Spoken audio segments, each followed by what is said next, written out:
Hey guys, it's Scott with Football Scoop. Today I've got two guys from the University of Kentucky on with us. I've got Tyler Sargent on the left there and Kyle Krantz on the right. These guys will be the grad assistants for this upcoming football season, I guess starting in August. Tyler on the offensive side, Kyle on the defensive side of the ball. Hey guys, appreciate you spending a couple minutes with us. Tell us a little bit about yourselves. Yes, sir. We're excited to be here. So. All right, hey Tyler, let's start with you, bud. Tell me a little bit about yourself. Where are you coming from? How'd you get to this position, and what you're currently doing? All right, I'm from Clarksville, Ohio, which is just outside Wilmington. Very small town, right in between Dayton, Cincinnati, and Columbus. Not a whole lot going on. Big fish in a small pond. Realized that quick when I got to the University of Kentucky as a walk-on quarterback. Came here in 2007 and got to learn from Andre Woodson and Mike Hartline after him. Learned a lot about the position along with everything I've learned from Coach Sanders. Played from 2007 to 2010 and was actually out of the business for about 6 or 7 months. I graduated in December and got a job right after graduation. I was pursuing some football opportunities and things didn't work out, so had to make ends meet, and I was a recruiter for an engineering firm downtown. I was never truly at peace with it. I was always on the horn, calling Coach Phillips, calling Coach Sanders. Hey, you got to get me back, man. I'm dying here. So was very, very fortunate and blessed to come back in August and join the on-campus recruiting efforts. From August until December, that's really all I did. I lived and breathed recruiting. And then after the season was over and we started transitioning into this spring practice, I became more like an offensive GA, and I'll fully take over those responsibilities in the upcoming fall. Okay. All right. How about you, Kyle? I was born and raised in Denver, Colorado. My dad's been a high school coach for 35 years, so I grew up around the game. I went to Heritage High School and was an okay player. I ended up walking on at a Division II school in Colorado called Mesa State. Played there for 2 years. I long snapped. I mean, I was a very average player at best, but really enjoyed my time there. But I had the opportunity to go be a student coach at the University of Northern Colorado, and it was a very unique situation because the funding wasn't set up in a way that they could hire GAs. So as a student, I would break down tape, run scouting reports, run the scout teams.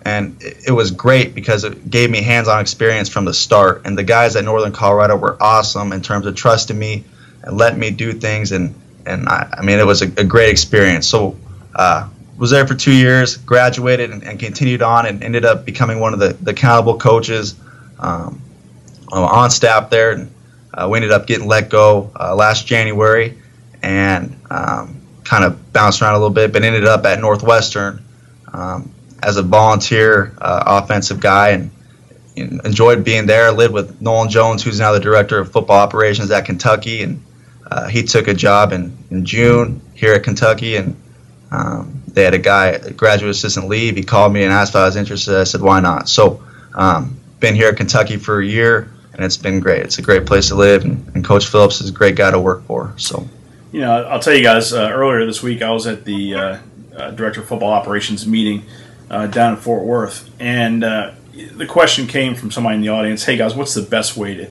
catch on to get a job? And a resounding response from everybody in the audience, it was kind of an open panel, open forum, was, it's developing relationships and who you know, showing you're trustworthy. And I think, what I just heard from you guys is a perfect example of that. Tyler, you worked with these guys, you played for these guys, and Coach Sanders, Coach Phillips, they saw it in you, and it was who you know, and they brought you back in. And Kyle, that's pretty cool. You go to Northwestern. It sounds like just for a few months. You were with Nolan Jones.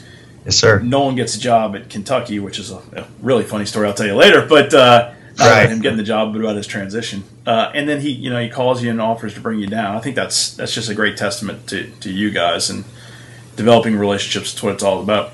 Okay. Hey, Kyle, different subject.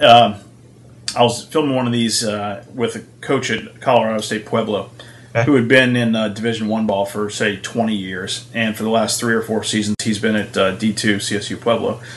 And he was talking about young coaches. How do you get in the game? There's a different route for everybody. Some guys go straight into Division I. Some guys go D2, D3, or whatever, and work their way in.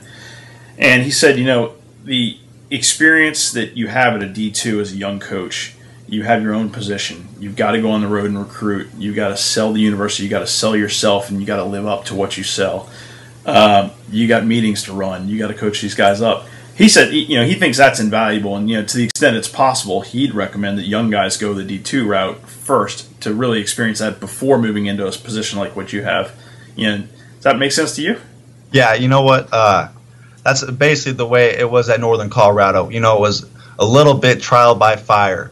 You cut your teeth very early in terms of recruiting, in terms of running a meeting, what to say, what not to say. But you did learn that how you conduct yourself, you're basically a walking billboard, and people are going to either feed off your confidence or they're going to see that you're not confident. And it gives you the ability to learn by doing, not by watching. And I think there's something to that. So. Yep, absolutely. All right, Tyler, tell me what you're going to be doing. Tell me what are we doing this week? What's going on? Coaches are on the road. What are you guys doing right now? Well, life is a little bit more normal right now instead of fall camp where it's grinding 6:30 to 10:30 every night. It's a little bit more friendly hours. We usually we got in pretty early to do Insanity this morning, but we got a little workout in this morning. Nice work. I'm doing the same right now. Okay. Insanity, man. I'm only on day 10, but I'm still alive, so I'm happy. But no, we have a lot of responsibilities. Almost everything we're doing right now is on the computer. Finishing up cut-ups and getting started on video breakdowns and playbooks for the fall. And there's just a lot of tasks that just take time and just trying to knock those out one by one. I have a lot to learn right now, and I'm fortunate that I can work with a guy like Andre Woodson and Carter Barfield, who is kind of showing me the ropes. So I'm in a great situation right now. I'm learning a lot. I'm learning something new every day. I'm getting better at all that stuff. But really and truthfully, Coach Phillips and Coach Sanders both have kind of instilled in me the fact that we only have 12 guaranteed opportunities every season. And it doesn't matter who you're playing. It doesn't matter if it's week 1, week 6, or a BCS bowl game. It's that week. And it just so happens that week is against Louisville. And that's what we're doing, man. We're getting ready to beat Louisville. Good stuff. Kyle, how about you? What you working on anything special this week? You know what? We're knee deep in about 4 or 5 projects. So we're cleaning up the playbook a little bit. We're kind of ahead. So we've broken down our first 3 opponents. So we're working on some preliminary scouting reports so that when Coach Cass and Coach Turner and Coach Smith and Coach Minner get off the road, we can jump right into them.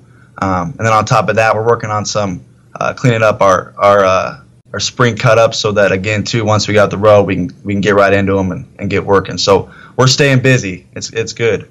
All right, give me the final say. What do you guys love about coaching? Why are we in this? Why are we grinding like this right now?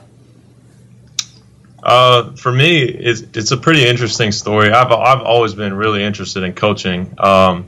Believe it or not, I was considering going the high school route right out of college, and I truthfully never really thought of the possibility of coaching college football until I got around Coach Phillips and Coach Sanders, and they're 2 of the best guys to work for. I love working with those 2. They've taught me so much in a short amount of time, and I've been playing this game since I was in the 4th grade, and I was fortunate not to miss a season last year when I thought I was going to. Mm-hmm. So just being a part of it, being a part of something that's bigger than yourself.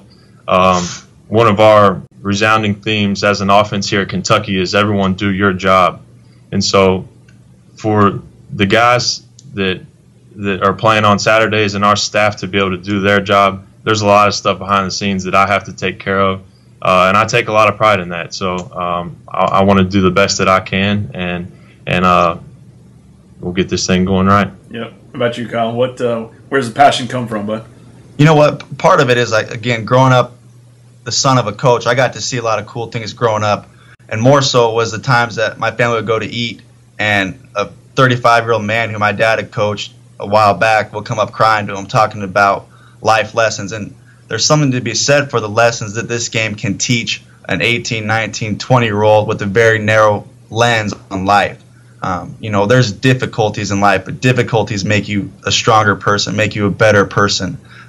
You have to have a relentless work ethic to be good at football, but you also have to have a relentless work ethic to be a good dad, to be a good husband, to be a good brother, so on and so forth. The fact that the way you carry yourself, whether you have a positive attitude or a negative attitude, that's contagious. And and then the last thing about it that I like about coaching is you got, a group of men working together towards a common goal that's so much bigger than any one person. That excites me. That's good stuff, and it's not something that you get to experience in every job. Yep. But you get to do it in this profession. That's why this is the best profession. So that's great stuff. Hey guys, I sincerely appreciate you finding a couple minutes to speak with us, and wish you guys great success this season. Thank you. We appreciate it. Thank you.